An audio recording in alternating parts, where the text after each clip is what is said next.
Welcome to Zwolle Station, located in Overijssel province in the Netherlands. The station was designed by Nicolas Kamperdijk and built by the Rijkswaterstaat in 1866.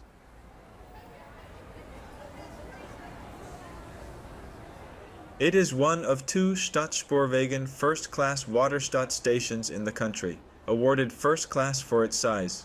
In 2023, the station served over 44,000 passengers. Looks like a route map is missing. Let's go ahead and place this missing one while you wait. There are more route tasks to discover. Make sure to apply missing route maps, clear fallen trees, tidy up after fallen bikes, and fix miniature windmills.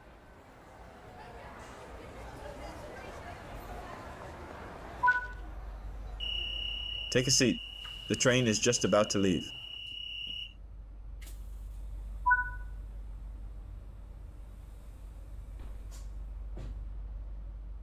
The station has a bike shed with spaces for 5,800 bicycles, one of the largest in the Netherlands.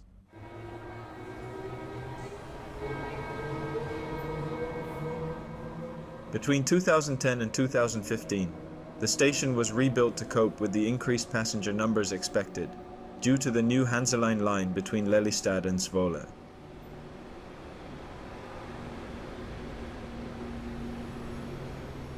Welcome to the Netherlands. Embark on an all-new European journey in train sim world with Spoorlijn Zwolle, Groningen. Run express passenger services from the raised cab of the iconic NS ICMm koploper, and dash between commuter towns with the modern NS SNG. A new country and new challenges await.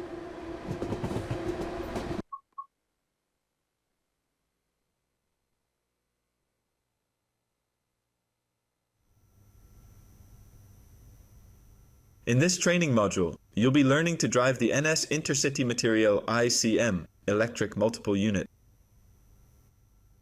Prototypes of the ICM were built and tested in 1976 to 77, with the first train sets coming into service in 1977. It has become an iconic train for NS, servicing many intercity services to this day. Multiple subseries of the train have existed throughout its lifetime, going through multiple iterations of modernization. Working for over 40 years, this makes it one of the oldest train types, still in active passenger service, in the NS fleet. The unique design of the ICM has their cabs located on the roof, which initially allowed through gangways between coupled sets.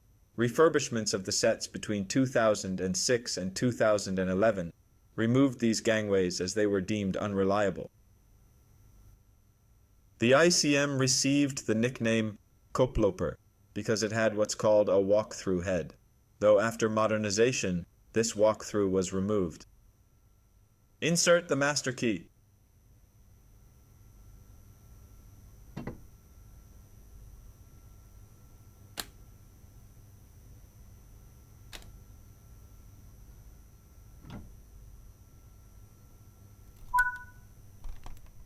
Set the headlights to indicate that this train is operational.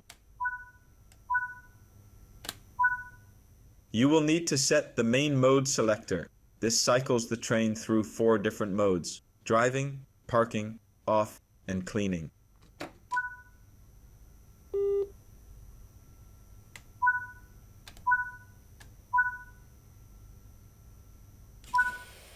Open the passenger doors to allow boarding.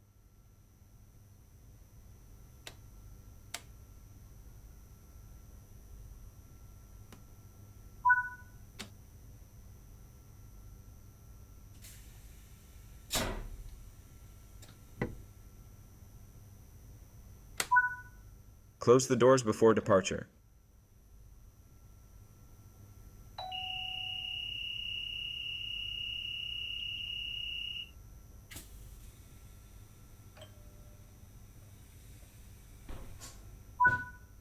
Release the brakes.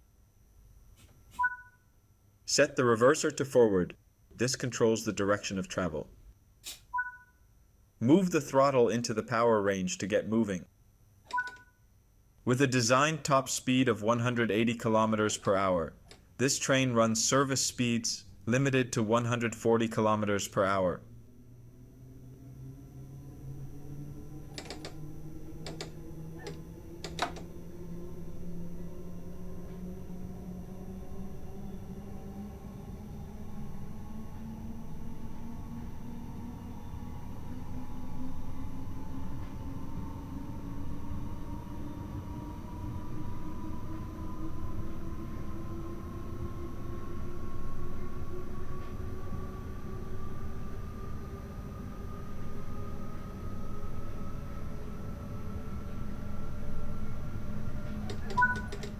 Now you've built up some speed, you can return the throttle to the 0 position to begin coasting. On level grades, you can coast to maintain your speed, reducing energy consumption and stress on the motors. When coasting, always remain vigilant of the gradient, as changes could cause the train to speed up or slow down. Keeping to speed limits is important. If you begin overspeeding, apply a small amount of braking force by moving the train brake into the braking range.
You are approaching the station.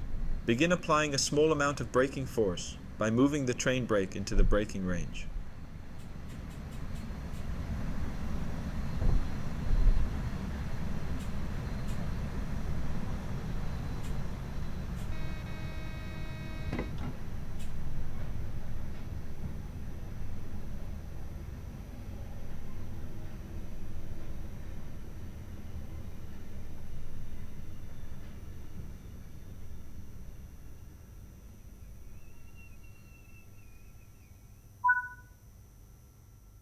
Nice job. The train has safely come to a stop. You can now use the passenger door controls to open the doors. Good work. That concludes all of the basics of operating this train.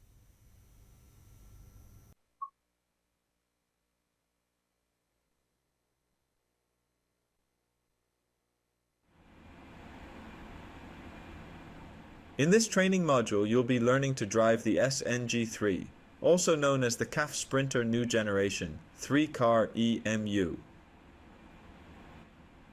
The Sprinter New Generation train sets are part of the CAF Civity family of regional passenger trains. The SNG was acquired to replace the older SGM units and the push-pull loco-hauled services, the plan being to provide growth of the number of passengers on the rail network. Set the master key to on.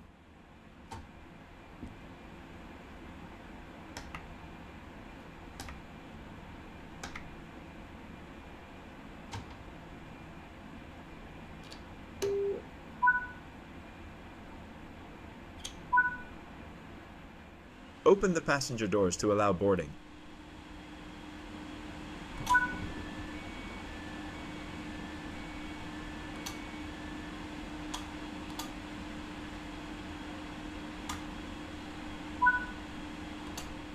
Close the doors before departure.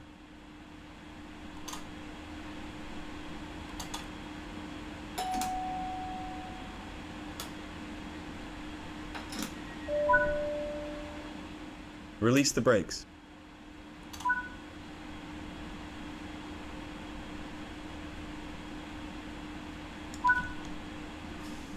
With a top speed of 160 kilometers per hour and acceleration of 1.3 meters per second squared, it's a modestly fast regional sprinter train.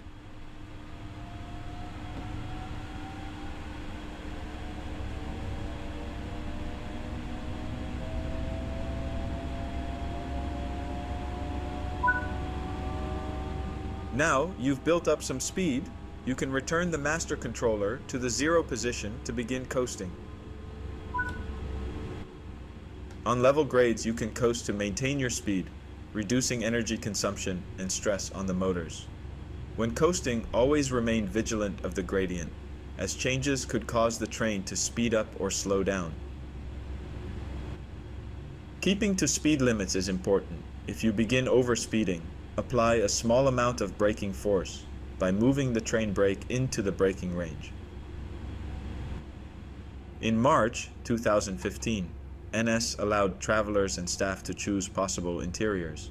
Interested parties could choose from 3 interiors, with seats for the first and second class, and folding seats. The results have been an important factor in the interior choices of the new Sprinters. Initially, the SNG trains had a dark blue front. While this color met EU standards, the combination of the dark color and large window made it difficult to see the train at level crossings. NS would repaint 150 trains it already had, while new trains would be delivered with the new yellow color.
You are approaching the station.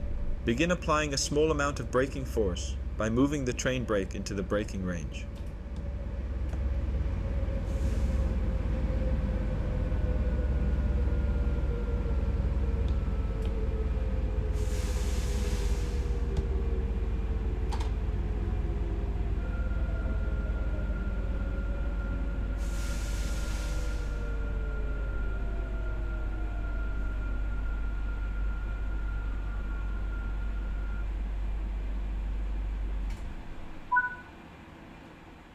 Nice job! The train has safely come to a stop.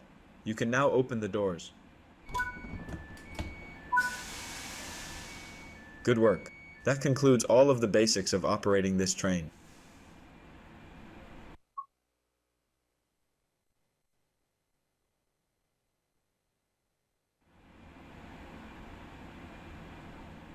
In this training module, you will be taken through the basics of the Dutch Automatic Train Control System, called ATB, which provides the in-cab safety and signaling system. ATB-EG, or first generation, covers the signal pulse codes and cab speed enforcement. ATB-VV, or improved version, includes track magnets installed at select stop signals, which provide increased protection. First, let's turn on enforcement of ATB. If you leave enforcement disabled, you will still receive guidance from the system, but do not need to take any actions. With enforcement enabled, you must react correctly or the train will be stopped.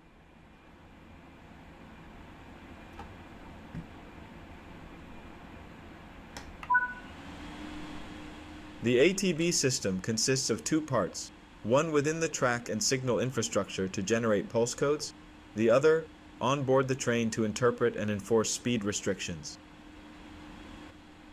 ATB-EG enforces speed restrictions between 40 and 140 kilometers per hour, determined by the pulse code being generated from the next signal ahead of the train.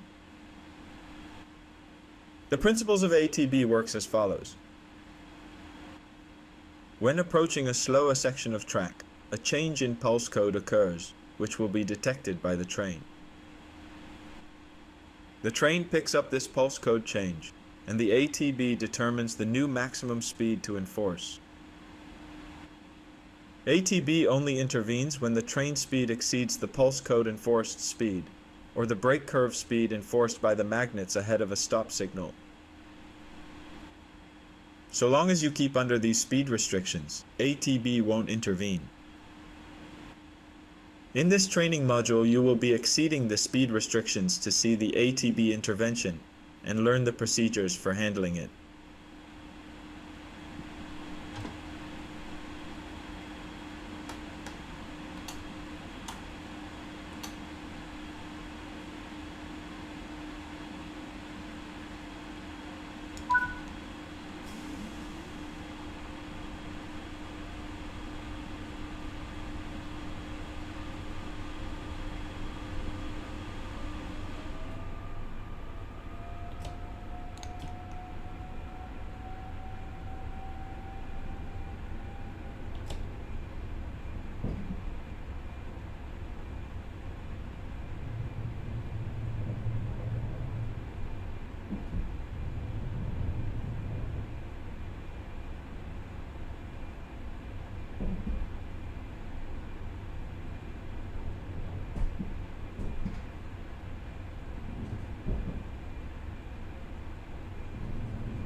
When a speed restriction is exceeded, an alarm will sound to warn the driver. The driver has a few seconds to apply the brake to safely reduce the speed of the train. Accelerate the train now and exceed the speed limit. When the alarm sounds, Apply braking until the train speed has reduced below the current restriction.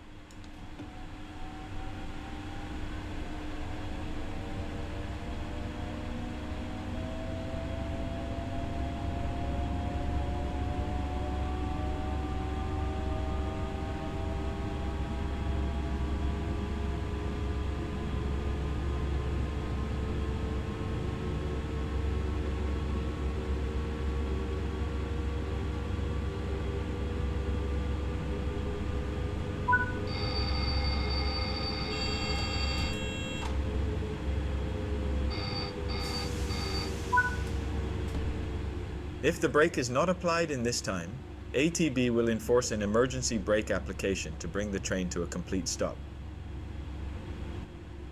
Exceed the speed limit again and wait for the train to enforce emergency braking.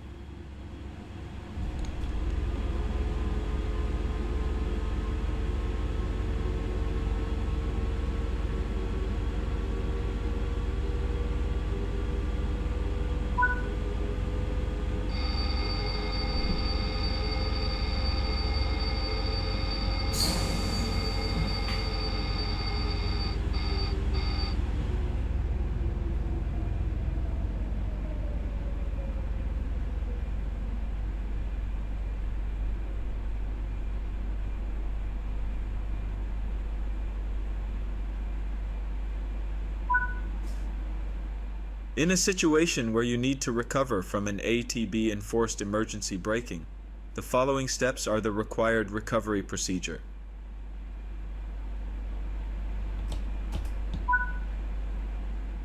Press the Aunt Gwendolen button on the digital display screen. Set the master controller back to the 0 position. There is an indicator on the display screen to indicate the emergency enforcement. The indicator will turn off after the recovery steps have been performed.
You will now experience an ATBVV enforced brake curve. Proceed at 40 km per hour until the emergency brake is triggered. When approaching a signal equipped with the ATBVV magnets, you must be prepared to stop the train. ATBVV magnets will enforce a brake curve over the existing pulse code restriction, which is intended to stop the train before passing the signal. These ATBVV magnets are installed at 120, 30, and 3 meters in front of select signals, but will only enforce a braking curve when the signal displays a stop aspect.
Perform the emergency brake recovery procedure as previously demonstrated.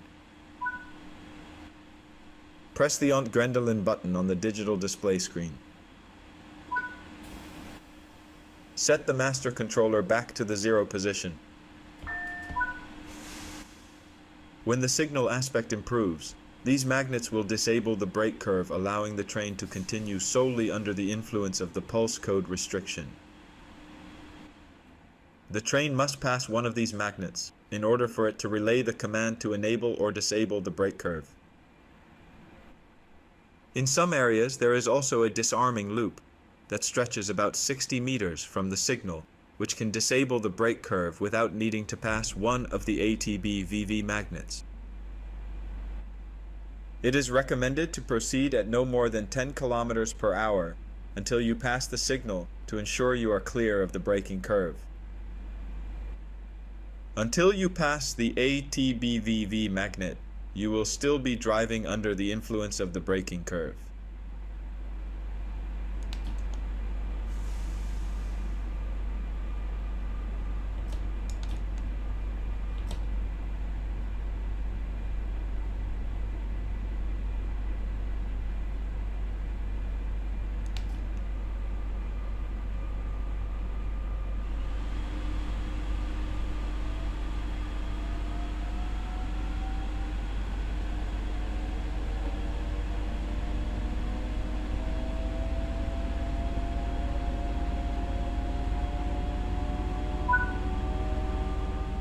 That covers the basics of the ATB safety systems. You can always replay this training module if you need a refresher on these topics.